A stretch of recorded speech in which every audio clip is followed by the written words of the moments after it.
Hey guys, Brian here from Brian Grows Things. Here we are at the farm. What are we, mid-December. And here in Labrador, this is really, really unusual. It's actually raining.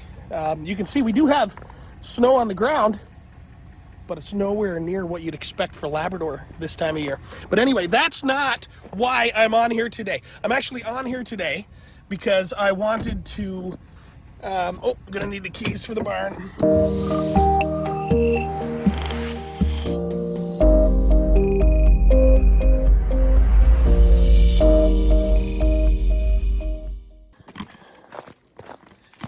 All right, here we are coming up to the barn. So yeah, what I wanted to talk about actually is a bit of an epiphany I had. So those of you who do know me know I've been in agriculture now for about 4 or 5 years, but I've only owned a farm for the last 3 or 4 years. And here we are. There's our little piggies. Got a bunch of woolly pigs. Say hey guys. But what I wanted to pop on here today to talk to you about is actually a concept I'm calling resilient agriculture. And I know there's a lot of systems out there, a lot of different agricultural systems. You know, practices, methods, things that have been framed up, you know, whether it's sort of the official stuff of, you know, organic, but I mean, there's regenerative, restorative, all these different types of intensive, you know, and then of course we've got the big categories of agriculture, right? We've got gardening, market gardening, we have farming, we have ranching, we have agroforestry. So as somebody who has been practicing agricultural production for just the last, 4 or 5 years, it became very apparent that there is a jungle of stuff out there.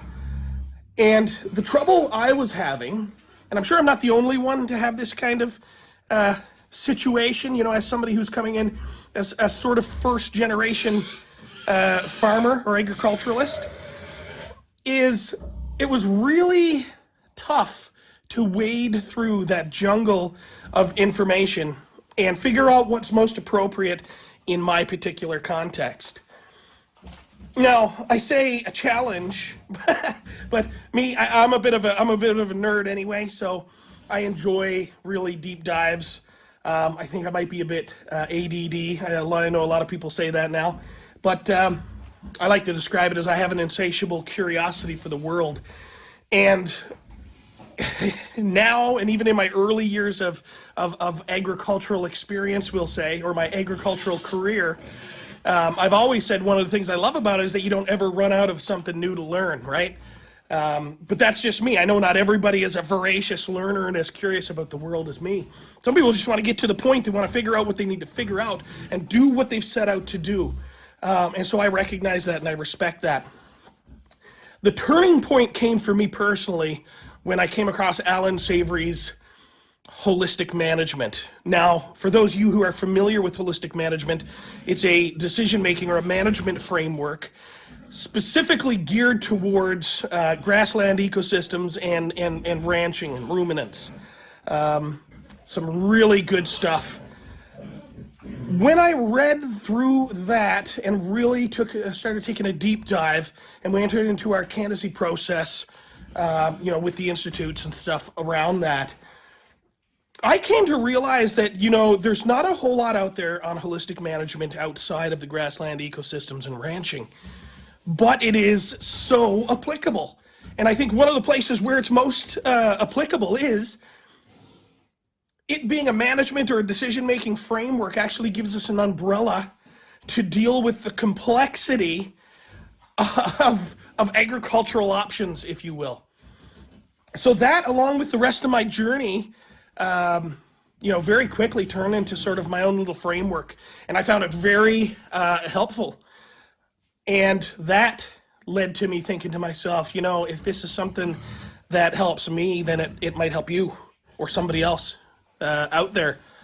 And so we're in the process of writing a book, and that is one of 10 basic principles. Now, resilient agriculture is, like I said, it's not really a type of agriculture.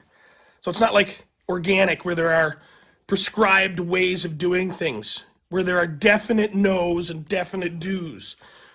There's some of that, but I think they come about naturally in this particular process. So I like to say it's a non-prescriptive framework. The management side of that is based on holistic management, but then we take everything else, and we leave it on the table, or as I have structured it, we leave it as tools in our tool chest. Not every tool is going to be appropriate, and some tools we may very, very rarely, if ever, use them. But it's not about the tools. It's about how we use the tools and why we use the tools.